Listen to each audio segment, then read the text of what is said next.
Assalamualaikum warahmatullahi wabarakatuh.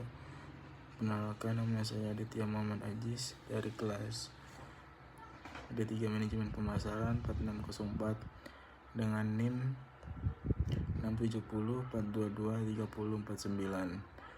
Saya akan menjelaskan tentang value creation. Value creation adalah aktivitas yang kita lakukan untuk meningkatkan nilai dari produk atau jasa bagi customer. Dalam value creation adalah perlu melakukan perubahan atau modifikasi dari produk ataupun jasa agar bisa meningkat. Definisi dari value adalah sejauh mana pelanggan merasa suatu barang atau jasa telah memenuhi keinginan atau kebutuhannya. Value creation atau penciptaan nilai adalah proses penciptaan nilai yang dilakukan perusahaan secara efisien untuk menghasilkan keuntungan. Value created atau nilai yang diciptakan adalah perbedaan antara manfaat yang diperoleh konsumen dari penggunaan barang dengan biaya yang timbul ketika memproduksi barang tersebut. Consumer benefit atau manfaat konsumen adalah semua ciri yang dinilai oleh seorang konsumen terhadap suatu produk atau jasa. Materi selanjutnya adalah customer analysis in disruption era. Perilaku pembelian konsumen mengacu pada perilaku akhir atau individu dan rumah tangga, yaitu membeli sebuah barang dan jasa untuk konsumsi pribadi. Karakteristik yang mempengaruhi perilaku konsumen: kultur, sosial, personal, psychological, and buyer. What customer buy and how they use it. Customer buy benefit, not product, dan biasanya konsumen akan menggunakan produk tersebut secara regensi atau sering. How customer choose multi-attribute model question. 1. Media, apa yang menjadi sarana konsumen mengenal produk. 2. Seperti apa persepsi iklan dari setiap media. 3. Apa yang menjadi bobot penilaian yang besar sebuah media. 4. Keputusan seperti apa yang digunakan untuk mengkombinasikan dalam penyampaian informasi. Teknik mengetahui harapan pelanggan. 1. Survei pelanggan. 2. Analisis data. 3. Focus group. 4. Analisis media marketing channel. 5. Menjalin hubungan dengan pelanggan. Materi selanjutnya adalah marketing potential and self forecasting di era disruption teknologi. Itu pasar potensial dan pengalaman penjualan. Pasar potensial mengacu pada kelompok pelanggan atau segmen pasar yang memiliki potensi untuk membeli produk atau layanan tertentu.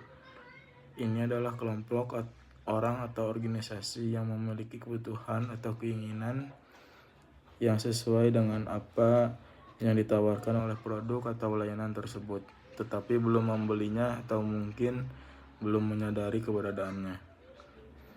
Peramalan penjualan adalah proses perkiraan atau estimasi yang dilakukan oleh perusahaan untuk memprediksi volume penjualan di masa depan. Tujuannya adalah untuk membantu perusahaan dalam perencanaan produksi, pengadaan bahan baku, alokasi sumber daya, dan pengambilan keputusan lainnya dengan berkaitan dengan penjualan. Definisi forecasting: jumlah total penjualan yang diharapkan untuk dicapai dalam berbagai kondisi pada waktu atau periode yang ditetapkan. Potensial: jumlah maksimum penjualan yang layak untuk didapatkan atau dicapai dalam berbagai kondisi pada waktu atau periode yang ditetapkan. Potensial: jumlah maksimum penjualan yang layak untuk didapatkan atau dicapai dalam berbagai kondisi pada waktu atau periode yang ditetapkan. Hal pokok yang biasa digunakan untuk menilai pasar potensial.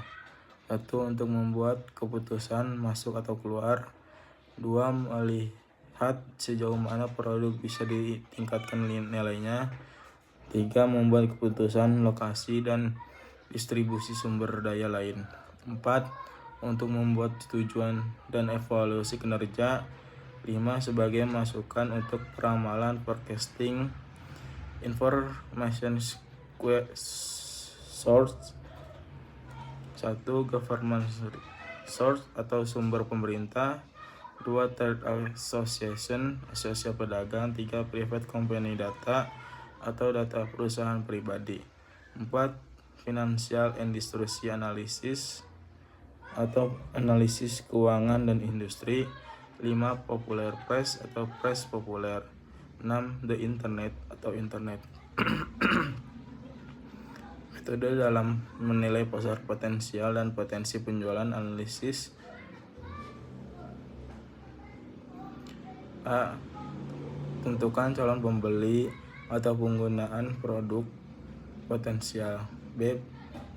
Tentukan beberapa banyak dalam setiap kelompok pembeli potensial yang ditentukan berdasarkan langkah dalam menentukan pelanggan potensial.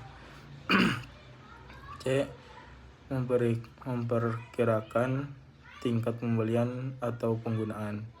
Fungsi peramalan adalah 1. Untuk menjawab pertanyaan bagaimana jika. 2. Untuk membantu mengatur anggaran. Untuk memberikan dasar bagi sistem pemantauan. 4. Untuk membantu perencanaan produksi. 5. Analisis keuangan untuk menilai suatu perusahaan.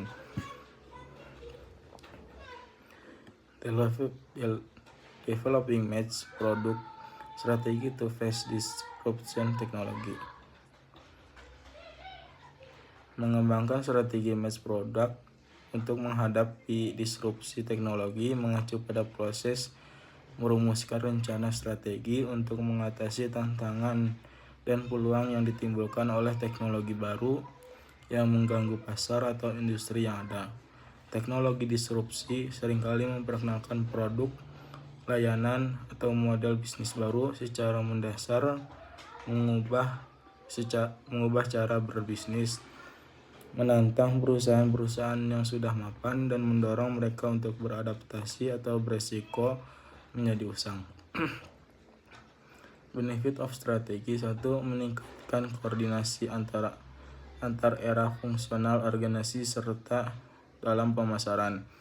2. Strategi menentukan bagaimana sumber daya akan dialokasikan. 3. Harus mengarah ke pasar unggul posisi.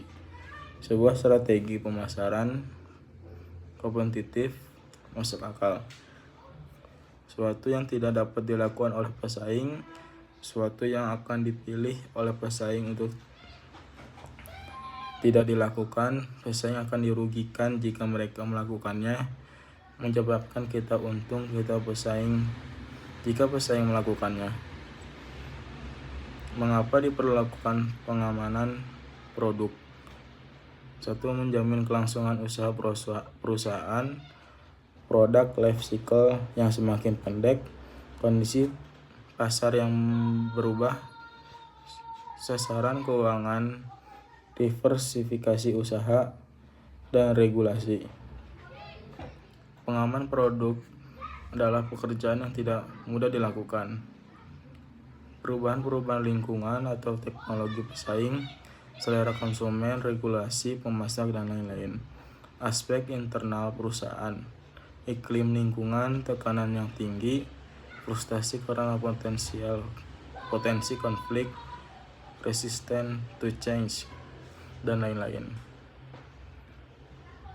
Kapan perusahaan harus menetapkan strategi reaktif atau proaktif? 1. Potensial atau peluang pertumbuhan, ukuran pasar dan daya beli. 2. Perlindungan terhadap inovasi. 3. Sumber daya manusia perusahaan yang memadai. 4. Kekuatan pesaing dalam pasar. 5. Posisi organisasi dalam sistem produksi dan distribusi.